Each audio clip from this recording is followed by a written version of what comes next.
पूर्वी लद्दाख में भारत चीन की सीमा पर उत्पन्न मौजूदा हालात पर चर्चा करने के लिए प्रधानमंत्री नरेंद्र मोदी ने 19 जून को सर्वदलीय बैठक बुलाई है।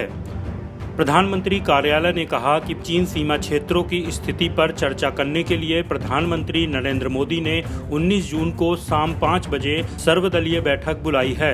विभिन्न राजनीतिक दलों के अध्यक्ष इस बैठक में शामिल होंगे। पूर्वी लद्दाख में सोमवार रात को चीन की पीपल्स लिबरेशन आर्मी और भारतीय सेना के बीच हिंसक झड़प में 20 भारतीय जवान शहीद हो गए थे। वहीं बड़ी संख्या में चीनी सैनिक भी मारे गए हैं। सैनिकों की शहादत के बाद कई दलों ने पीएम मोदी से सवाल पूछे थे।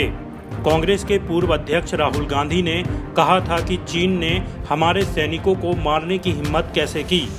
2 दिन पहले हिंदुस्तान के 20 सैनिक शहीद हुए, उनको उनके परिवारों से छीना गया। चाइना ने हिंदुस्तान की जमीन छीनी है, हमारी जमीन हड़पी है। प्रधानमंत्री जी, आप चुप क्यों हैं? आप कहां छुप गए हैं? आप बाहर आइए। पूरा देश, हम सब आपके साथ खड़े हैं। एक साथ खड़ा हुआ है आपके साथ देश।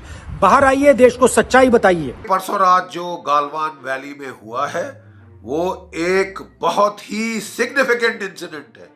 वो एक बिल्कुल नई सीमा रेखा उसने पार कर दी है, एक नई सिचुएशन क्रिएट की है। हमारे एक कर्नल और 20 जवान बेचारे शहीद हो चुके हैं। एक कर्नल 20 जवान, ये बहुत बड़ा आंकड़ा है और it cannot be taken lightly.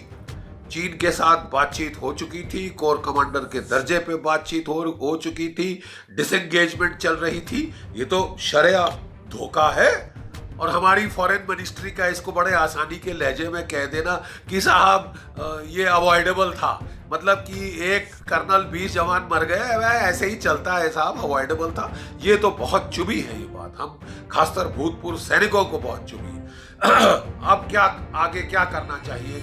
अब हमको चीन को एक बहुत साफ, बहुत कड़ी चेतावनी देनी होगी कि साहब ये धक्का मुक्की का दौर जो कि इतना घातक हो गया है, अब ये नहीं चलेगा। दोनों आर्म्ड फोर्सेस है, कोई लाठी वाली फौज नहीं है।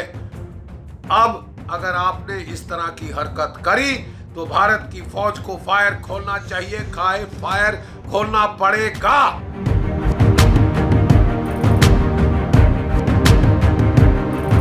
उन्होंने हमारे LAC को क्रॉस किया है, भारत की सीमा में आकर के वो हमारे 20 सैनिकों को उन्होंने शहीद किया है। और आज पूरे देश में इस बात के लिए आक्रोश है कि उन्होंने LAC को पार किया और बार बार वो इस तरह की हिमाकत करते हैं। लेकिन उसको याद रखना चाहिए कि 1962 और 1965 का भारत नहीं है, यह 2020 का भारत है।